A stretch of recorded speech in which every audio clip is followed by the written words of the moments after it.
12 கவனமுள்ள ஆத்துமாவை கர்த்தர் திருப்தியாக்கி பசியுள்ள ஆத்துமாவை கர்த்தர் நன்மையினால் நிரப்புகிறார். நீதிமொழிகள் 107:8. சங்கீதம் 107:8.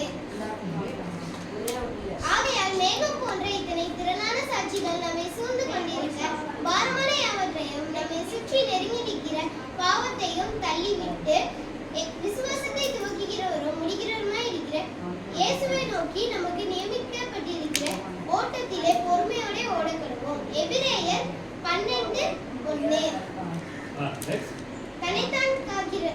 தன்னைத்தானே உயர்த்துகிறவன் தாழ்த்தப்படுவான், தன்னைத்தானே காக்கிறவன் தன்னைத்தானே தாழ்த்துகிறவன் உயர்த்தப்படுவான்.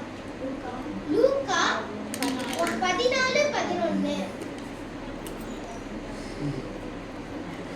நான் கூப்பிட்ட நாளிலே எனக்கு மறுஉத்தரவு அருளினீர். என் ஆத்துமாவிலே பலம் தந்து என்னை தைரியப்படுத்தினீர். சங்கீதம் 138:3.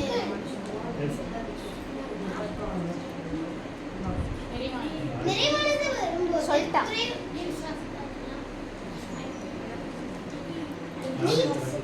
நானே திராட்சை செடி, நீங்கள் கொடிகள்.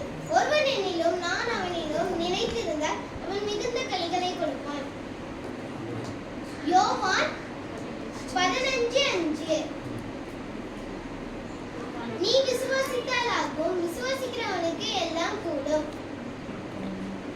மார்க்கு 9:23.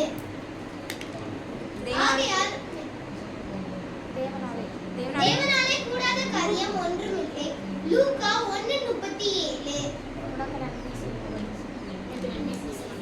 உனக்கு நன்மை செய்ய திராணி இருக்கும்போது அதை செய்யத்தக்கவர்களுக்கு செய்யாமல் இராதே. நீதிமொழிகள் 3:27.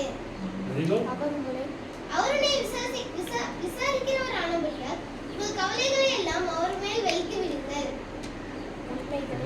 1 பேதுரு